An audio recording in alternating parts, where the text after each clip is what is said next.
Welcome to Hurst Review. My name is Annette. I am one of the instructors here at Hurst Review. I hope whatever you're doing on this Tuesday evening, it's enjoyable. Whether you are cooking supper, are you studying for a final exam that you've got coming up? What are you doing? I hope you're doing something fun. We're going to do something fun in this session. We are going to show you how we here at Hurst Review go through our information. We want our students to know the correct information when they go to the testing center, because when you're there and you get nervous or you get anxious, we want the correct information to come to your brain. That's what you want too, right? Because you're going to be able to apply it to your question, the NCLEX scenario or situation that they give you to answer that question safely. That's what we need to do on the NCLEX exam. So let's jump into our topic where we're going to discuss hypoglycemia with your diabetics. Now, I know there's a lot of things that concern you about having a client who has diabetes, right? There are a lot of complications that come to your mind. And one of the major complications that comes to my mind that I really worry about the most is going to be hypoglycemia. So I've got a question for you. Do you remember what your signs and symptoms of hypoglycemia are? Can you name a few? How many of you started off with cold and clammy? Those are the two top symptoms that come to my mind when I think about somebody who is experiencing hypoglycemia. So what are some other ones? Pop them in the chat box. Let me know what you think besides cold and clammy, because there are some other signs and symptoms that our client experiences when they are hypoglycemic. Yep, Valerie, I see that, cold and clammy. So we think about that. Let's talk about some other ones though, okay? I want you to remember these, because remember how hypoglycemia can present in a lot of different ways in our clients. So our individuals need to be able to recognize these signs and symptoms. Here we go. Cold and clammy. Confusion. I don't like that. Do you like it when your clients get confused? No, that's not a good sign. They can get shaky. Yep, Val, you got it right. Hungry. If your client is hungry, they could be experiencing hypoglycemia. We're going to talk about that in just a minute.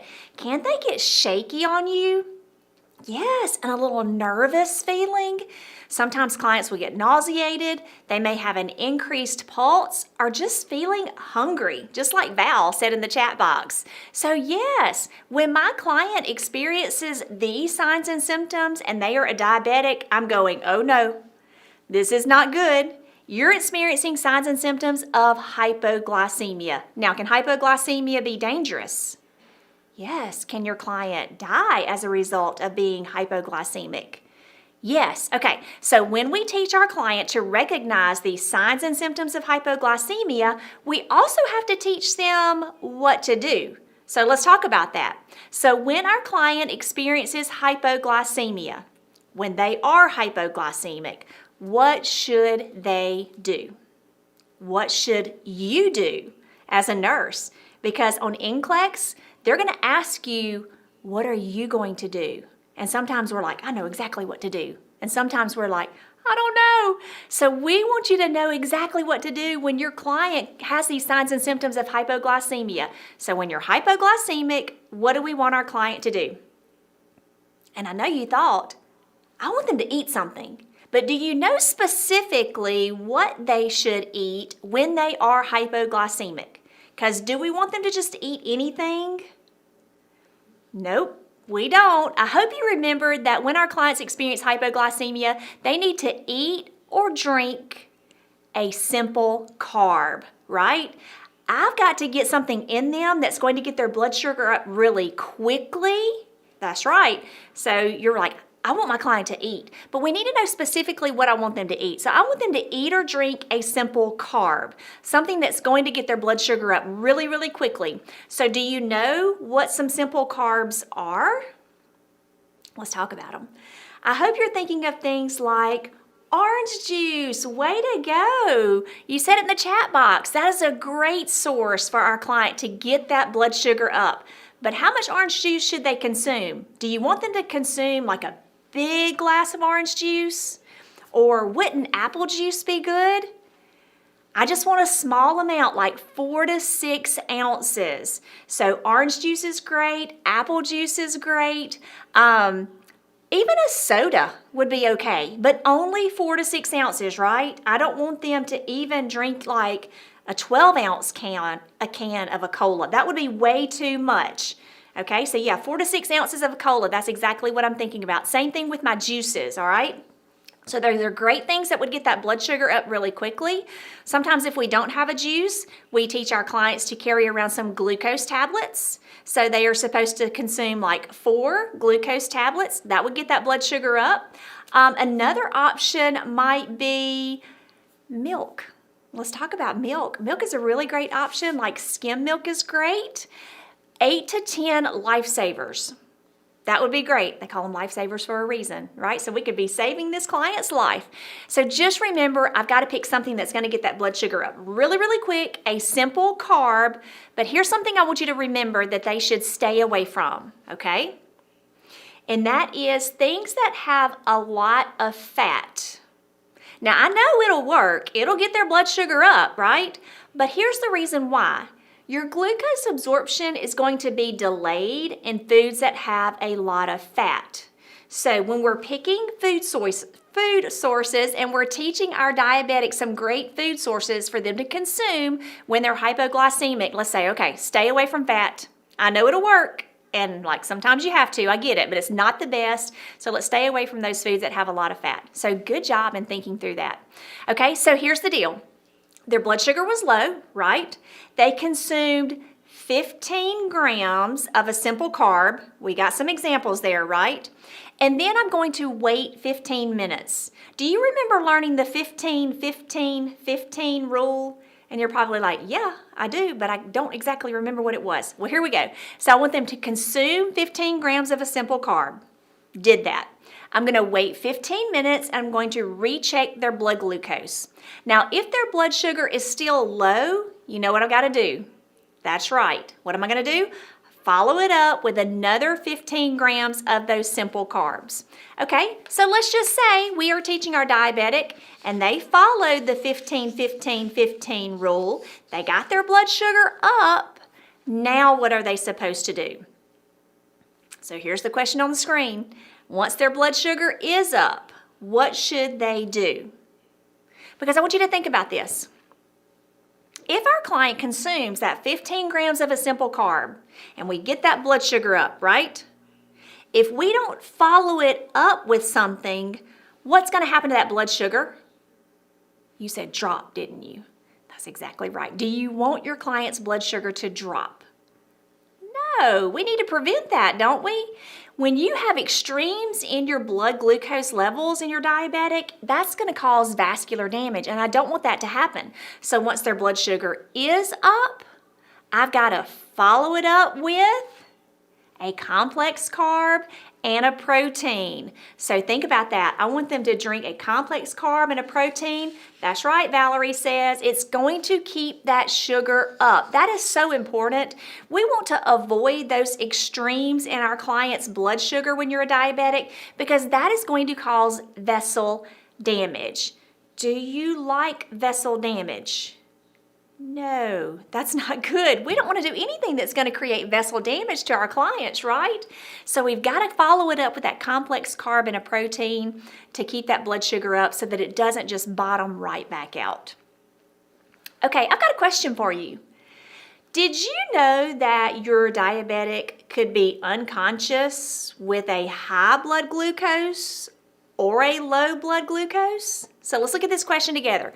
You walk in your diabetic's room and you find them lying in the bed unconscious. That's not good. So how are you going to treat them? As if they are hyperglycemic or hypoglycemic? Because honestly, your diabetic could be unconscious with either one. If you're safe, how are you going to treat them? What's the safest thing for me to assume in this situation? That our client's blood sugar is low. They are hypoglycemic. That is more immediate, life-threatening. Right now, their brain cells are dying. That is not good. So I'm going to run in their room if they're unconscious, and I hope that they have IV access. Because when they have IV access, what are we going to give them? Do you remember? my favorite, when they have IV access is an amp of D50. So I'm running to the drug cart, I'm grabbing that amp of D50, I'm coming in there and I'm pushing it into that IV. It is thick, it is sticky. If you've ever given it, you will not forget about it. And then the client's going to wake up and you know what you better have? Some food readily available, right? Now sometimes our clients don't have IV access, do they? No, what if they're at home and they don't have IV access? Do you know what you're gonna do then? When we don't have IV access, do you remember how you can administer injectable glucagon? Now, glucagon can be administered sub-Q, IM, and it can be given IV also. But my favorite when they have IV access is going to be getting that amp of D50, pushing it in them, and then I'm going to follow it up and give them something to eat, okay? Now, let me ask you a question. When we know clients are at risk for things, should we not teach them how to prevent those complications? Absolutely. So we need to teach our diabetics some preventative measures. I'll tell you, on the NCLEX, they love it when we know how to prevent complications and when we educate our clients also in ways that they can prevent these complications. So let's talk about that. So we're going to educate our client and teach them how to prevent. So do you know what they need to do? Eat, right? They need to eat like they are supposed to. You know, diabetics are taught their diet and they're taught that they're supposed to eat regularly. We're trying to establish a routine with our diabetics. The more routine you can get your diabetic in, the better control they're going to have over their blood glucose levels. Isn't that what we want? Yes, we need a good control over their blood glucose levels. So I'm going to teach my diabetic to make sure they eat what they're supposed to and when they're supposed to. Here's another way to prevent. Take your insulin regularly, okay? Let's teach them to be compliant. Let's talk to them about the importance of getting on this routine, getting on this schedule, eating like they're supposed to. Take their insulin regularly like they are supposed to. And here's another important one. Please know the signs and symptoms of hypoglycemia. So all of those symptoms that we started out talking about at the very first part of the session, we're going to talk to our diabetic about these signs and symptoms. We're going to make sure that they know that they can identify those and then they know what to do, right? So here's another one. Here's number 4. I want them to check their blood glucose regularly. So when they do these things, when they eat, when they take their insulin regularly, we're getting them on a schedule, right? I'm going to teach them to recognize their signs and symptoms of hypoglycemia and check that blood glucose regularly. Those are ways that we can manage, those are ways that we can prevent those hypoglycemic episodes, which are dangerous. I don't like those. Those are not good for our client, right? Now, let me talk about your favorite type of NCLEX question, and that is select all that apply. I know these seem a little scary, right? Most students, when they get a select all that apply, they're like, I don't like these. But we need to try to learn from them, okay? So let's talk about them. So it will say select all that apply, and it will be in bold in the question stem. I can't tell you how many times I have worked with students and they read a question and they're like, oh my goodness, how did I not see that? I mean, it's right there in bold. It says it plain as day, select all that apply, and I didn't. I only picked one.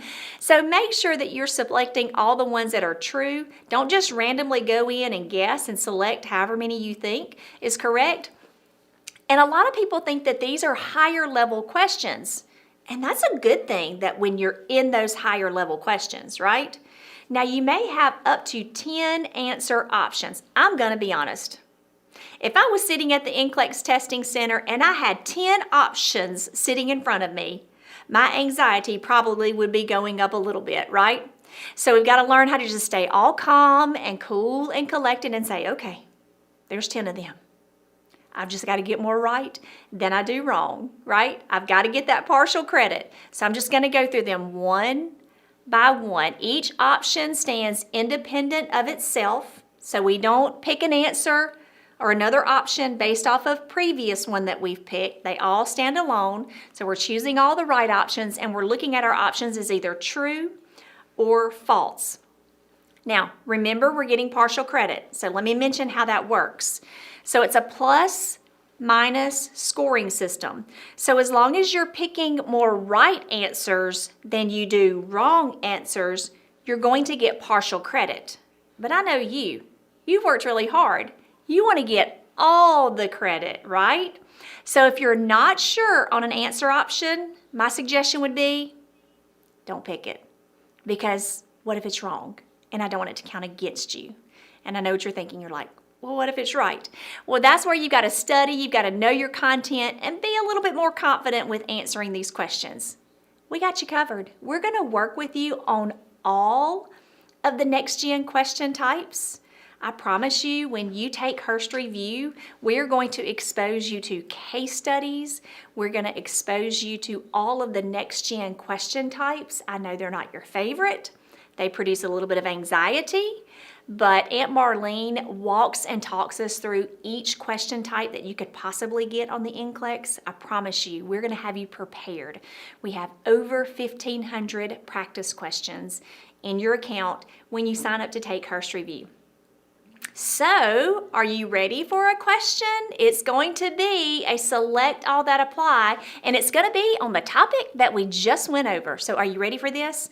I'm going to fade away for just a moment, let you look at the question, pick your answers. I'll come back on and we'll go over the right and the wrong answers with the rationale. Good luck.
Okay, are you ready to tackle this select all that apply type question? Let's look at the information that they gave us in the stem of the question. It says a client who has diabetes calls the nurse hotline and they report shakiness, nervousness, and palpitations. So you're thinking, okay, what are they experiencing? What questions would yield information that would help the nurse decide that this is a hypoglycemic episode? So you've got to understand, what are our signs and symptoms that go with hypoglycemia? Did these look like hypoglycemic symptoms to you? They do to me. So I'm going, okay, I've got to ask some specific questions that will help me determine and help guide this client into understanding if this is truly a hypoglycemic episode. So I'm going to look at this as a true or false, just like we mentioned earlier when we were looking at the things that we were going to follow when we're answering those select all that apply type questions. So let's look at the very first question. It says, would you ask, what have you eaten today? And at what time? That's a very specific, detailed question. Do you see if I just asked the question, hey, what have you eaten today? And they listed all of these things that they had eaten, but I did not necessarily know what time they had eaten. So by asking, what have you eaten? What time have you eaten? I, as a nurse, then can determine, is this truly a hypoglycemic episode based on what they've eaten? I know that clients when they are diabetics, they need enough protein in their diet to sustain their blood glucose levels. So by asking what foods have you eaten, what time have you eaten, that will help me analyze this information and be able to guide this client safely in the direction that they need. So option number 1, yes, it is true. That is a true response. All right, let's look at option number 2. Do you need to know if the client is using insulin as a form of treatment for their diabetes? Yes. And do you want to know what kind of insulin? Absolutely yes. Guys, you had to memorize all of those onset, peaks, and durations of all of your insulins, didn't you? Yes, we know diabetics can be on different types of insulin, whether it's an intermediate-acting insulin, a short-acting insulin, a rapid-acting insulin, or a long-acting insulin, right? So we need to understand, like, what type of insulin have you taken? Are you using insulin? And if so, what type? Because that helps us to understand that onset, peak, and duration. So yes, option number 2 is true. How are you doing so far? Are you doing pretty good? Okay, so let's look at option number 3. Would it be appropriate to say, hey, are you hungry? Because they didn't tell us that in the list of symptoms that they gave us, did they? No, they just were like, I'm shaky, I'm nervous, I'm having these palpitations. So we're going, okay, wait a minute. They could be shaky, they could be nervous, they could have palpitations with anxiety or a cardiac issue, right? So if I'm going, okay, do you feel hungry? That would tell me, yes, I need to know that information, because wasn't hunger one of our signs and symptoms that we listed earlier with hypoglycemia? Yes, it was. And let's talk through some pathophysiology for just a minute. I know some of you may not really like the pathophysiology, but I think it's important from time to time for us to understand our pathophysiology. So what I do know is that insulin is needed to take the blood sugar out of their vascular space and put it over into the cell. Your body cannot use the glucose until it is in the cell, right? So the responsibility of glucose is to feed the cells. Well, if I don't have insulin and I have all of this glucose sitting in the bloodstream, it's not going to do my body any good, is it? No, and my cells are over here saying, what are you doing? I am starving. I am hungry. I need to eat. And if the diabetic simply eats, but they have no insulin to carry the blood sugar out of the vascular space and feed it over to the cell, it's not going to do any good. So that's why the client complains of being hungry. The cells are going, I'm hungry. I need some food. But the client eats, if they're not taking insulin, it's not going to do them any good. So that's why we need insulin to take that glucose out of our vascular space, put it over into our cells to feed them. So option number 3 is true. I need to ask that. Okay, let's look at option number 4. Would you ask the client, do you have access to a glucose monitor to check your current glucose level? I think that would be a great response, don't you? You want to know, like, what is their blood glucose level currently? So option number 4 is true. Let's ask that question. Let's get them, if they have a blood glucose monitor, to check their blood glucose. Tell us what it is, because isn't that going to help us then guide the client based on what their blood glucose is, along with their symptoms, as to what they should eat? Yes, that shows that we're safe. So we need to ask that question number 4. Okay, let's look at option number 5. Should we say to the client, does your skin feel hot and dry? Well, not if we're looking for signs and symptoms of hypoglycemia, because I know hot, flushed, warm skin goes with signs and symptoms of not hypo, but hyperglycemia. So option number 5 is false. So the correct answers, 1, 2, 3, and 4. How did you do? I hope you got more right than you did wrong. So Valerie, did you get more right than you did wrong? I certainly hope so. Okay. All right. Anybody else in there get more right than they did wrong?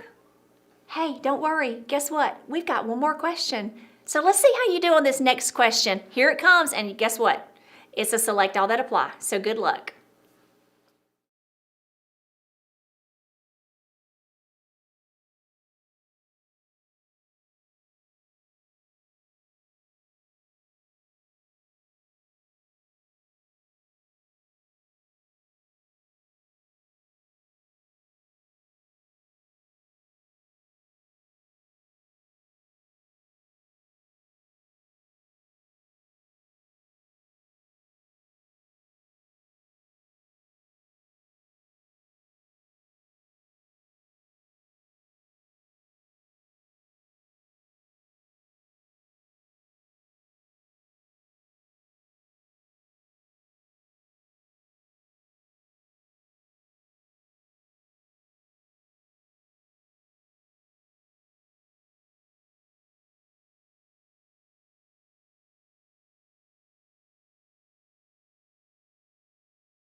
All right, how did you do? Tammy, how'd you do on this question? Valerie, LaFane, are you still there? I haven't seen anybody else pop in the chat box. If you're there and you want me to give a shout out to you, maybe pop your name in the chat box. I can give a shout out to you. Let's look at this question together, okay? Valerie's got answers in the chat box. Do we have anybody else who's brave enough to put their answers in the chat box? Because we have somebody who is at home. All right, LaFane, I see your answers in that chat box. Way to go. Being brave, thank you for that. So we have a client who has diabetes and they are at home and they feel weak and they have a headache. Oh my goodness, bless their heart, right? So their blood sugar is 60. So what foods would be best for this client? Your favorite, select all that apply, right? So we talked about these options earlier, so let's look through these individually and let's see what you chose. All right, so y'all were confident in picking option number 1, skim milk. Hey, skim milk is a great option. So milk is an option that will get their blood glucose up, and actually it will sustain that blood glucose more than juice will. So the fact that it's skim milk, and we talked about avoiding foods that have a lot of fat because our glucose absorption is going to be delayed in foods that have a lot of fat. So skim milk is a really good option. So option number 1 is true. How much? 4 to 6 ounces, right? Let's look at option number 2. Everybody understands apple juice is always a great option for our diabetics when they have a low blood glucose level. So yes, number 2, apple juice, let's pick it. Only 4 to 6 ounces though, right? I don't want them drinking way too much because that's going to be too much sugar and get their blood sugar up too much. Okay, what's wrong with option number 3? Why did we say option number 3 would not be the best option?